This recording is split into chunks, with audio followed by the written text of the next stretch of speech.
Olá, pessoal. Eu sou Keila, engenheira civil e professora, e hoje venho compartilhar com vocês um material que diferencia as pavimentações flexíveis das pavimentações rígidas.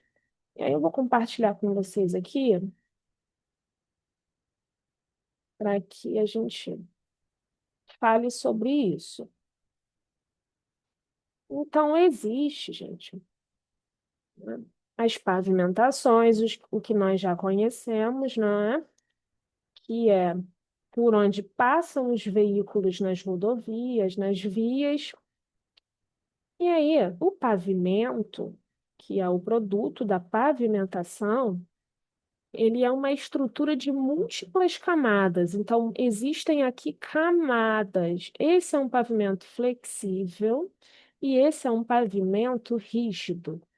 A principal diferença deles é porque esse flexível, ele é composto, pessoal. O seu revestimento, ou seja, aquela camada final que fica em contato, entra em contato direto com o pneu que passa, o veículo que passa, ele é composto por um material asfáltico. Então, por isso, ele é um pavimento flexível. O pavimento rígido, né? A última camada, aquela que fica em contato com o pneu, ela é composta por placas de concreto. Por isso o nome rígido. E aí, o que a gente já pode olhar aqui de cara é que existe uma diferença no número de camadas. Então, são múltiplas camadas, mas o pavimento flexível, nós já podemos olhar e ver que ele tem mais camadas do que o pavimento rígido. Então, aqui, por exemplo, o pavimento rígido não tem a camada de base, né, entre a placa de concreto e a subbase. Olha, enquanto no flexível existe uma camada de base entre o revestimento e a subbase, né? Então, é uma estrutura de múltiplas camadas com espessuras finitas, espessuras pré-determinadas através do nosso projeto de pavimentação. Então, elas são construídas sobre a superfície final de terraplanagem, que é o nosso subleito, né? E são destinadas a resistir os esforços oriundos do tráfego de veículos, pessoal, e também do clima. E também propiciam aos usuários uma melhoria nas condições de rolamento da pista, proporcionam conforto, economia e segurança, quando, claro, são bem projetadas e bem executadas. Então, são dois tipos diferentes de soluções de pavimentação. O que nós precisamos entender é que, além da diferença do material que compõe o revestimento, que eu, como eu disse, é aquela camada que entra em contato direto com o pneumático, né? Essa diferença nesse material superficial, ele proporciona uma diferença na maneira como esses esforços são aplicados nas camadas de baixo. Então, lembra que eu falei, ó, nos esforços oriundos do tráfego de veículos? Então, esses esforços, eles atuam de maneira diferente nos pavimentos flexíveis, aqueles compostos pelos revestimentos asfálticos, e de forma diferente nos pavimentos rígidos, em que o revestimento é composto pelas placas de concreto. Então, a deformação no local, lá no pavimento flexível, né? Por onde passa esse pneu, ela é existente. E esse comportamento, ele é elástico, aqui no pavimento flexível. E esse tipo de pavimento, né, a sua camada de subleito recebe as pressões que vão atuar devido à passagem dos tráfegos e também o clima e todos os esforços que atuam. O subleito, ele recebe tudo isso de maneira mais significativa nos pavimentos flexíveis. Então, existe aqui durante a passagem dos veículos e durante todo o tempo de vida útil desse pavimento, né, as deformações que acontecem.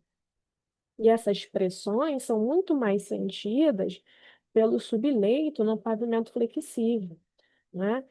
Ah, pode-se notar que aqui a maior pressão acontece no centro do pneu, não é? Só um adendo. E aí a carga ela é distribuída em uma área muito mais restrita, tá vendo?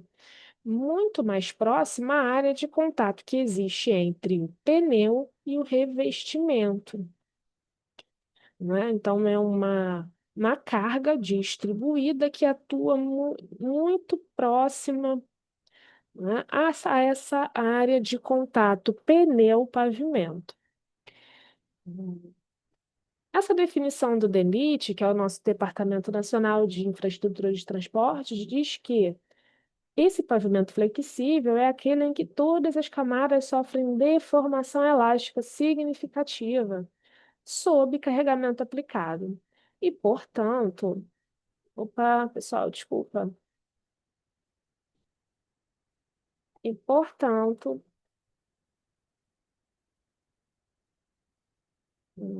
então, o pavimento flexível é aquele em que todas as camadas sofrem deformação elástica significativa sob o carregamento aplicado e, portanto, a carga se distribui em parcelas aproximadamente equivalente entre essas camadas, que atuam entre o revestimento e o subleito. Aqui, ó, um exemplo de pavimentação flexível, sendo aqui o asfalto, né, a mistura asfáltica, o componente principal. Já o pavimento rígido, ele tem a sua característica principal a rigidez, e é uma rigidez elevada. Então, as tensões são distribuídas aqui de maneira mais uniforme, né? Enquanto aqui existe uma tensão, né, mais distribuída, né, muito próxima à área de contato, aqui no pavimento rígido, essas tensões são distribuídas de maneiras mais uniformes. E essa camada rígida, que é a placa de concreto, que tem aí o contato direto com o pneumático, ela suporta mais as tensões geradas lá na superfície.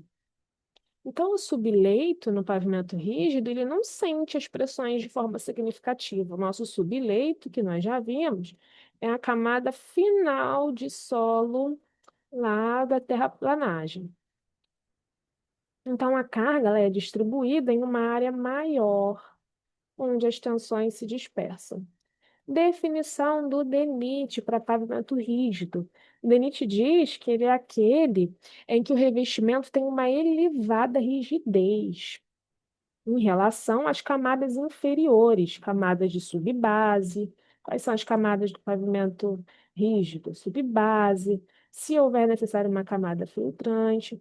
Então, o pavimento rígido ele tem uma elevada rigidez se comparado a essas camadas inferiores e, portanto, absorve praticamente todas as tensões provenientes do carregamento aplicado. E aí, um exemplo aqui, como na imagem, são placas de concreto, pessoal.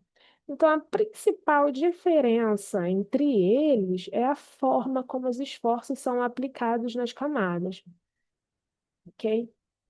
Então, muito obrigada aí por quem assistiu até agora. Tchau, tchau.